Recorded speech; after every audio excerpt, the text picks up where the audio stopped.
Ring ring, motherfuckers. Guess who's back? Your main horse on the scene. It's Cliff's, bitch.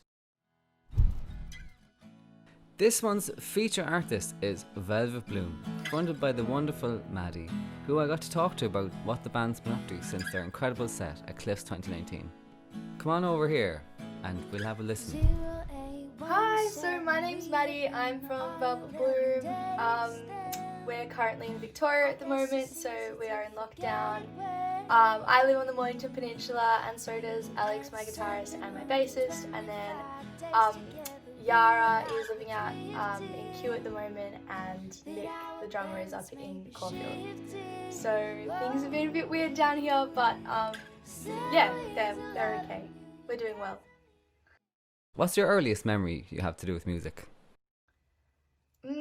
My earliest memory to do with music would probably have to be I performed Oliver in the musical Oliver, and I was probably about 9 or 10. Yeah, I think I used to do choir and stuff, but that's like the most memorable memory, I think. Now, I know that the industry is growing and changing all the time. Is there anything that you would personally change about it? There's a few things I change about the industry, but I guess number one would be creating space for more diverse music genres, I guess, and giving them more of a platform to shine. Like, I mean, there's Triple J for like pop artists, and I guess there's kind of like community radio, but there's nothing like Triple J unearthed like for people from different genres other than like your standard genres that you hear on the radio. Totally. That's a very interesting and topic. That's just in Australia, I guess. Who's your favourite performance at Cliffs of Moher 2019? If you don't mind me asking.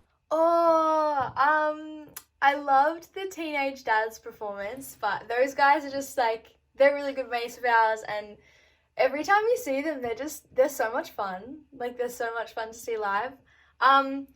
Also, Go Dog Go. We love them. They were great. Yeah. So explain to us your creative process through the lockdown. Have you done anything in particular? Like, how have you found inspiration for your songs? Inspiration's been a little bit hard, but I mean, I'm usually someone who can write, at any occasion. So whenever I feel any sort of emotion, I always just like pick up the guitar and like play whatever I'm feeling. So I mean, it's been good to be able to have time off, like gigs and stuff, to actually be able to sit down and like take time to write. Inspiration's been a little bit lacking, I guess, but as I said, I live on the Mornington Peninsula, so it's so nice to be able to go for a walk down the beach or whatever and feel refreshed, and then come home and write a song. Lovely spot down there. What advice would you give to your younger self as a musician?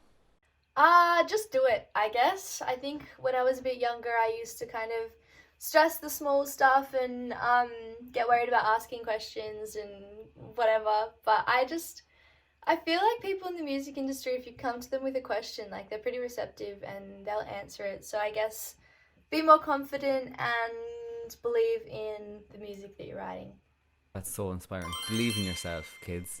That's the real wisdom here. Yeah, I think it's important. I think especially for young musicians, like, I think there's a massive stigma around, like, you should know exactly what you're doing, or like, that's not the way it's done or whatever. But if you feel right doing it, then be confident in doing it and ask questions. Super great advice. What's the reason behind your band name, Maddie? What's the Velvet in the Bloom? So we were originally just called Bloom, and then we kind of felt that our music was evolving and we wanted to change our name, and also it was really hard to find us on any of the social platforms and stuff, so we decided to change it to Velvet Bloom. And at the time, like, I wore a lot of velvet, and we'd had like quite a few interviews and write-ups where people had described our music with the word velvet, so we're like, yeah, right, that makes sense. So yeah, Velvet Bloom it was. Can you tell us a bit about the project you collaborated on called Comfortable Discomfort? So yeah, that's actually ran by Sean Primrose from Flow Creative.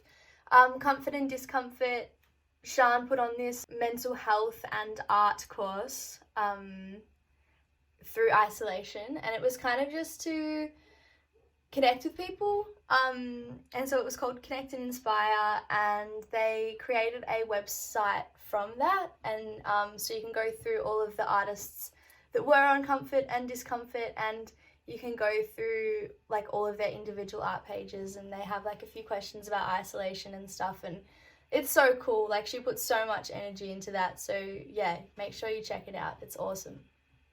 I hear you got banned from Tinder. Can you tell us the story behind that, and maybe a few chat-up lines that you've heard that are notable? Oh,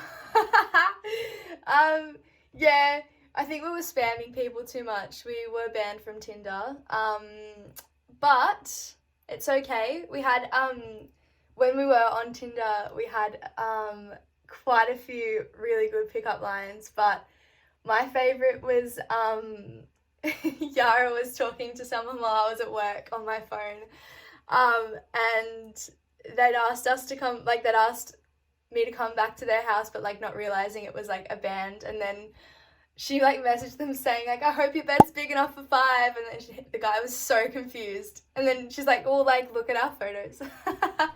Cheeky Yara. It was so funny. Thanks so much for taking the time to have a chat and go over some lovely memories. Do you have any final thoughts or anything you want our viewers to know? Yeah, well, thank you so much for having me. I really appreciate it, and I love everything Eclipse does. You guys are so great. We've just released a single. It's called 725. It's part of a compilation album with Cousin Will. There are heaps of great musicians on there, like Quinn Grundin and Out of Time, and the Grogans, and Auntie Leo and the Backstabbers, and yeah, quite a few more, and it's awesome. So you know, we've got a vinyl, and I think the white copies are sold out, but there's still some black ones left on the Bandcamp. We're going to be getting into recording, and we'll be recording an EP with Quinn Grundin and the Grogans, and we're so excited. That'll be our debut Velvet Bloom EP, so that should be out next year.